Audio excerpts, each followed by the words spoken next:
Hello everyone, welcome back.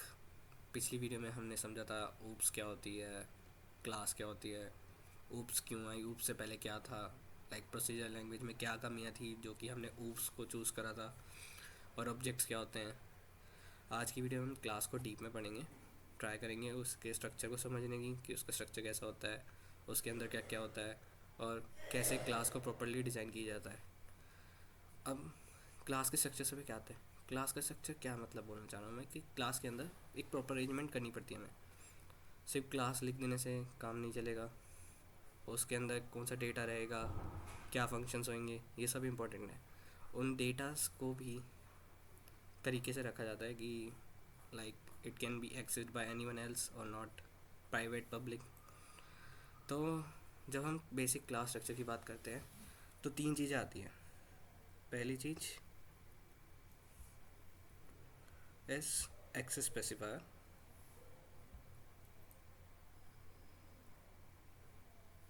Access specifier. Secondary चीज़ होती है हमारी जो हमने लास्ट टाइम पढ़ा था, data members. Third one is member function.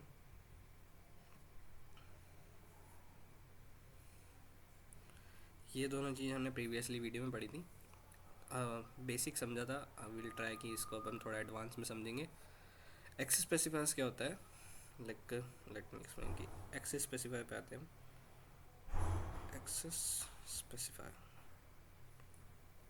ये डिफ़ाइन करते हैं कि जो हमारा क्लास के अंदर डेटा या मेंबर फंक्शन जो भी है वो कौन कौन एक्सेस कर सकता है। लाइक वो पब्लिक है, प्राइवेट है, मींस हिंदी में समझे तो कि पब्लिक मतलब कोई भी उसे एक्सेस कर सकता है, प्राइवेट मतलब सिर्फ जिन लोगों को प्राइवेटली एक्सेस कर रखा है वही सिर्फ होंगे। और एक्सेस स्पेसिफायर में तीन तरीके हो गए जैसे बता रहा हूँ। First one is public access specifier, access specifier. Second one is private access specifier.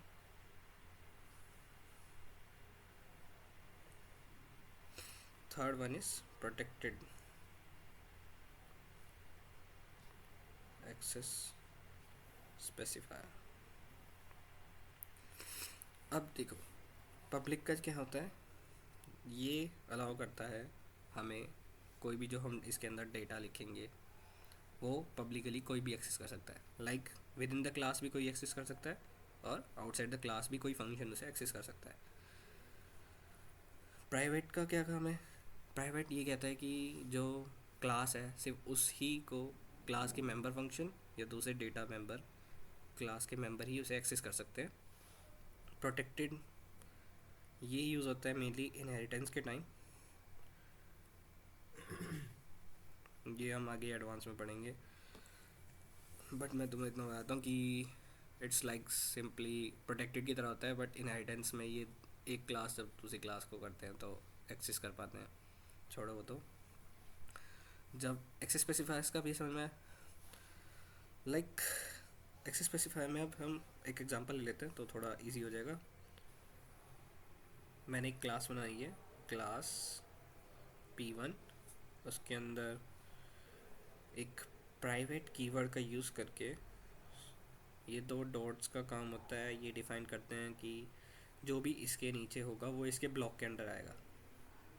Certainly यहाँ पे मैं लिखता हूँ अब int a is equals to 10, int p is equals to 20।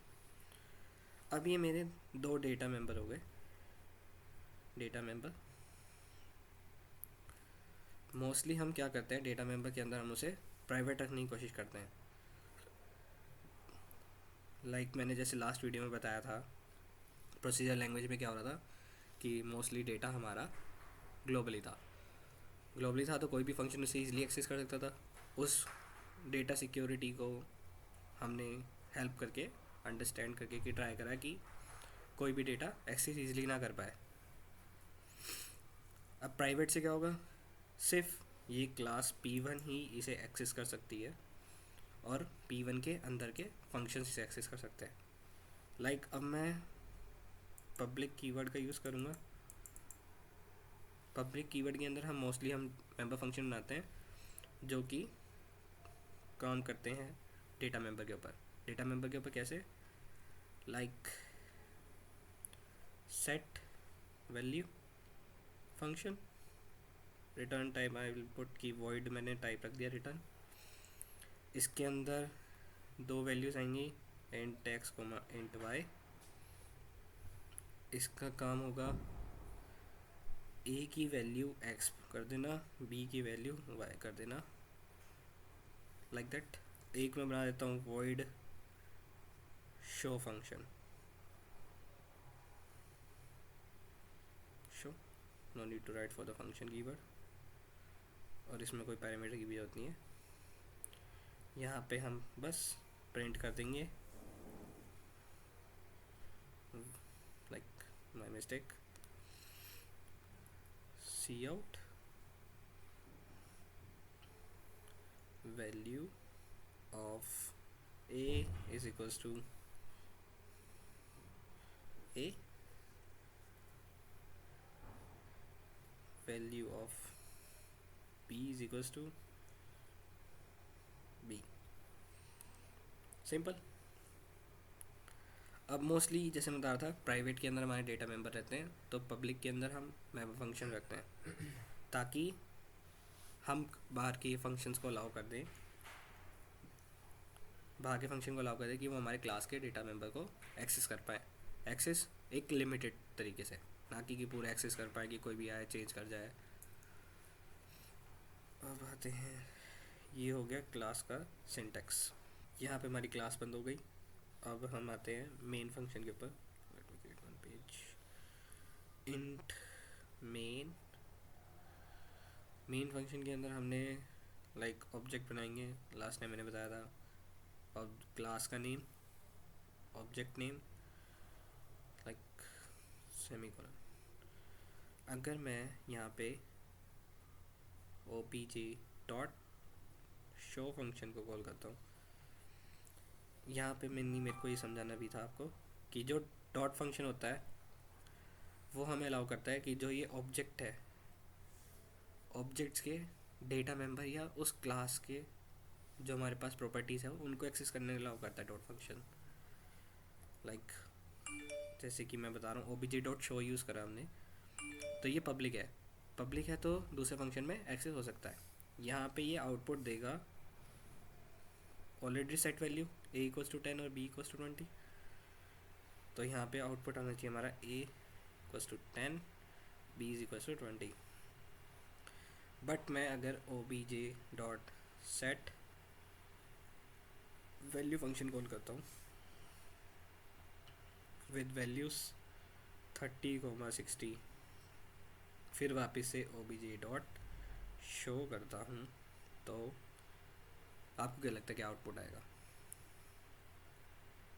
हमारा आउटपुट इस टाइम पे आएगा a is equals to 30, b is equals to 60।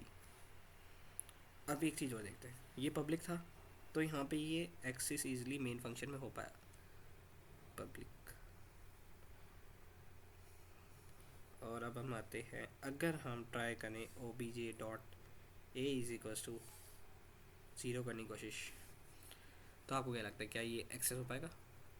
नहीं हो पाएगा, क्योंकि मेन प्रॉब्लम क्या है, ये है प्राइवेट। अभी मैंने जैसे बताया था प्राइवेट कहीं पे भी एक्सेस नहीं हो सकता उस क्लास के बाहर, और ये दूसरा फंक्शन है, दूसरे फंक्शन के अंदर तुम ट्राई कर रहे हो कि उस क्लास का प्राइवेट मेंबर को एक्सेस करने की, तो यहाँ पे तुम्हारा एरर आ जाएगा। सिमिलरली अगर हम वैसे ही ओबीजे डॉट बी करेंगे तो भी ये एरर आएगा। अब मेन बात पे आते हैं, जैसे कि दो मेन चीज़ें रह गई हैं। जो ये फंक्शंस मैंने आपको बना के दिखाए हैं, ये वॉइड शो वाला और ये फंक्शन, यूजुअली ये दोनों फंक्शंस गेटर और सेटर के नाम से फंक्शन कराए जाते हैं। क्यों? जैसे कि आपने इनका भाग देख लिया, they are use to get the value और they are use to set the value. Class के मेंबर्स की वैल्यू सेट करना या क्लास के मेंबर्स की वैल्यू एक्सेस करने के लिए हम इन फंक्शंस को क्रिएट करते हैं, और ये पब्लिकली होते हैं। That's it. अब आते हैं सेकंड इम्पॉर्टेंट पार्ट की, जब भी हम क्लास बनाते हैं, क्लास का स्ट्रक्चर जब हमने क्रिएट करा है, एक मैं ये बताता हूँ, ये क्लास का स्ट्रक्चर जो हमने क्रिएट करा है, तो इस पर यहाँ से यहाँ तक ये कभी भी खुद से मेमोरी नहीं लेता है अनटिल एंड अनलेस, जब तक हम इसका ऑब्जेक्ट नहीं क्रिएट करेंगे ये खुद से मेमोरी नहीं लेगा। That was the main thing कि ये ज़रूरी है समझना, क्योंकि बहुत जगह बच्चों को कन्फ्यूजन रहता है कि क्लास खुद से मेमोरी ले रहा है नहीं ले रहा है। क्लास तब तक मेमोरी नहीं लेगा जब तक उसका ऑब्जेक्ट क्रिएट नहीं होएगा। तो बस यही था, that's all for today, thank you.